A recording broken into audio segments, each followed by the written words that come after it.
All right, 3-minute flight instructor here at Kevin Panic, CFI, MEI, FAA certified. Scene one, take one, energy management, and no launching today. Scene one, no launching, and let's go. Start 3-minute timer right there. All right. So today we were supposed to launch the rocket, the SLS, and I did a little work on that. Of course, this video ain't about me, it's about you, but it's about me. 2018, I worked on the pad, LC39B, a little bit when we had the launch, mobile launcher out there. So anyway, good stuff. But we'll launch it when it's time. NASA takes its time on doing stuff like that.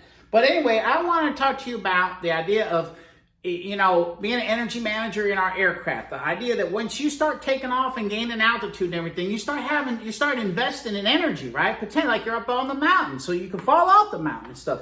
And especially if you had engine failure, right? So we know early on there's risks associated with what we do, but we mitigate them and enjoy our flying. So, but as a new student, when you're learning, one of the key things is you're going to see your instructor's going to try you and test you a little bit on engine failure, kind of immediately after takeoff, what you're going to do. Now, we were preaching all the same thing. I'm certain if they're certified and they're know what they're talking. We're talking about, you know, the first thing you can do is establish a glide. You're going to have to release that back pressure as much as you say. And you read Stick and Rudder, and it's counterintuitive. You know, you're going to have to maintain that air. So you're going to have to let that nose come down to keep that best glide airspeed. And you're going to find a place to put her down. You know, at that point, you know, if it's just in the air where you're climbing, you ain't got no more runway. You know, you're 300 feet, 400. Don't turn back. You know, find a place, whatever. Best you can do. You want to lay wings level, right? These training aircraft, believe it or not, you know, at that point, it's not your plane, it's the insurance company plane. That's just a joke. Don't be insurance people. Don't get all over them.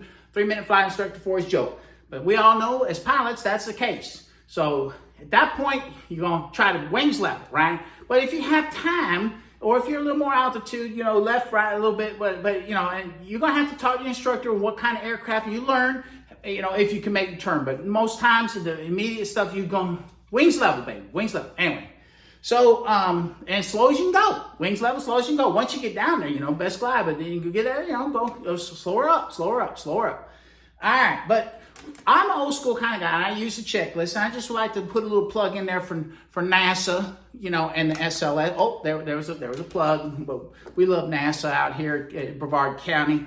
Wonderful to have them launching rockets and stuff, and multi-user spaceports. Anyway, so I use old school kneeboard. Of course, you use a checklist and things that you got. Electronics is good, but sometimes, you know, it feels good to old dinosaur to have a emergency thing on the back. But one thing I've had in this little kneeboard since I started flying, this little aluminum kneeboard, was this Stickum. I bought it a long time ago, and it had like a very basic single engine, engine failure. And I'd like to read that to you now because I just find it so succinct and so valuable.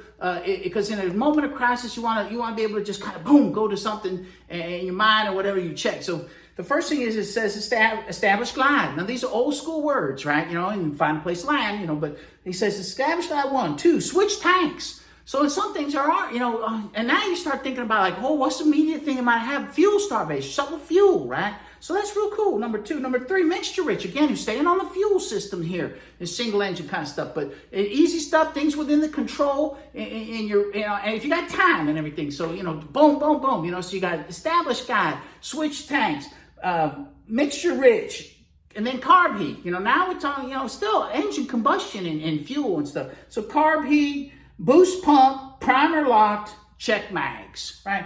Simple, succinct, do that stuff, and then, you know, like, it ain't working secure, you know, because you ain't gonna have time.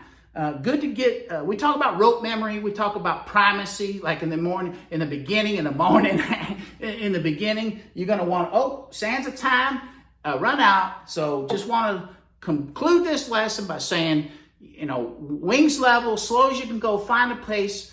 Don't turn back, but get to start knowing your plane and knowing what you're going to do in case of emergency. 3-minute flight instructor, ta-ta for now.